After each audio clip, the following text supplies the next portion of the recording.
I'd like to tell you a short story about a TV company and the lessons they learned about the importance of understanding their dependencies and also understanding the power of open source to change the market. This will be based on a blog post by Simon Wardley, the inventor of Wardley mapping, and I'll put a link to that blog post in the description.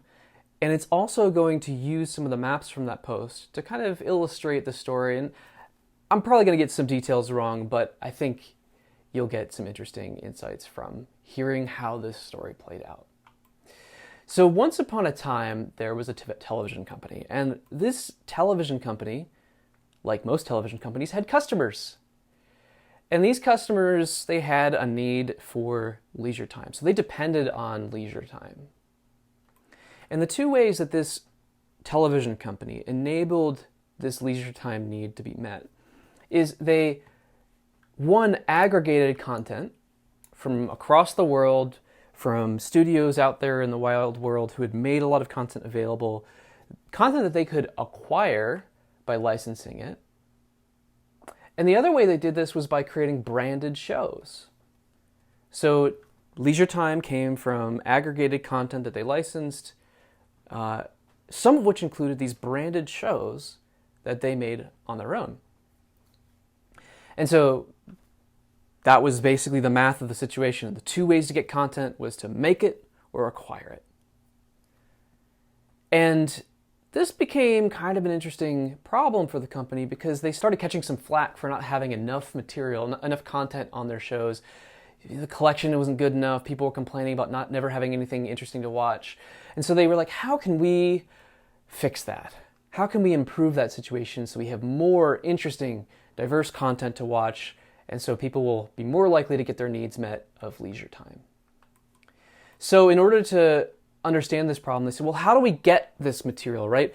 Well, if there's no more material to license, well, we have to commission it, but we can only commission it from these few creative studios who kind of have dominated this section of the market, and it's really getting expensive to create new shows. How could we increase the competition? And in this case, if you know about Wardley mapping, that means how can we move it to the right from Genesis and custom built into more of a product or commodity situation, where basically that means we get to experience a wider variety of content. How could we push the creative studios to the right? Now, of course, this was going to be difficult because in order to push the studios to the right, what are you going to do? Invest in new creative studios? Build your own creative studios from the ground up? No matter what you could do in that space, it was going to be an expensive proposal and might even backfire and increase the costs of creating shows. So to deal with this problem, the television studio said, okay, well, surely there's got to be another angle on this that we could work on. We should understand our dependencies. We should understand actually what the creative studios depend on. And so they thought about that for a little bit, and they looked closer, and they realized that the creative studios depended on production talent. So, you need talent in order to do creative work. And on top of that, you also need tools. You need systems that help you do production work. And so the competition in the creative studio space was actually constrained by the talent and constrained by these production systems. And so they started thinking about what they could do, not directly in terms of the creative studios, but in terms of what the creative studios depended on. Because if they know from reading Simon Wardley's book and learning about Wardley mapping that if you manipulate dependencies, it changes the picture higher up in the map. So if they change the production talent situation or change the production systems situation, that would have an impact on the creative studios and maybe sort of destabilize it enough where maybe new players could enter the market and maybe we could see more creative studios doing work. And so the TV studio had this idea, what if we created some open source production systems, which would basically take them from super expensive products that only a few organizations with a big enough budget could buy to something that is a complete commodity that anyone could download? What would be possible if production systems were commodities? So they thought about their options and they considered the pros and cons of investing directly in competing creative studios versus investing in creating some open source tools that anyone could use. And they realized the investment down below would actually be the more economical solution, because if anyone could download production systems, well, then anyone could develop production talent. And if anyone could develop production talent and have access to these tools, well, then anyone could start a creative studio. And so then you would see a shift from only a few creative studios out there in the wider world to potentially many different creative studios, because the barrier to entry to play would be so much lower. In fact, maybe you'd see a lot more indie studios and a lot more adventurous content being created.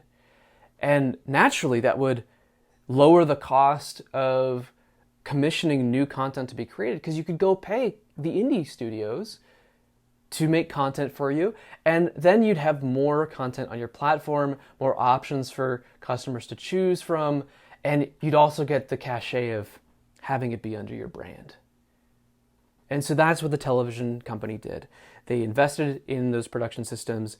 They open sourced them in order to accelerate the creation and improvement and adoption of these systems. And in doing so, they lowered the barrier to entry for new creative studios to enter the market. But then the funny thing was, because the creative studios weren't paying attention to what was happening, they looked at this open sourcing of these tools as a benefit to them as well. They didn't realize that it was going to increase the competition and make it more difficult to get away with just being the biggest fish in the pond. They were now going to have to compete with all the other little fishes as well. And so that's the story of, one, needing to pay attention to your dependencies, because you never know when someone else might change the entire dynamic by moving a dependency from the left to the right. And then specifically, accelerating evolution with open source. Using open source approaches, building communities around tools, making them freely available, and allowing anyone to contribute. Of course, that's going to move things more quickly to the right. Now, of course, that's not the easiest thing to do. It's hard to run open source well. But it is a strategic play that is sometimes appropriate for the context. And that's, I think, why open source should be considered in very specific situations where accelerating a component from left to right might open up new possibilities higher up in the value chain. So that's been the story, using a Wardley map to illustrate about how a television company understood their dependencies and understood how open could change the situation in their favor. If you would like to learn more about Wardley mapping, one, take a look at the blog post that this story is based on in the description below. And two, there's another link there as well to a Wardley mapping learning plan, which I've put together, which basically is a bunch of links to free content and blog posts and videos that can help you learn how to do Wardley mapping for yourself and have similar kinds of insights as the television company did when they made this Wardley map and found this opportunity. So take a look, lwm.events/plan, visit that in your browser, get the learning plan, and I'll also tell you my story about how I started using Wardley mapping to similar effect earlier in my career and how you can use it as well. Thanks for watching, and I hope to see you again soon.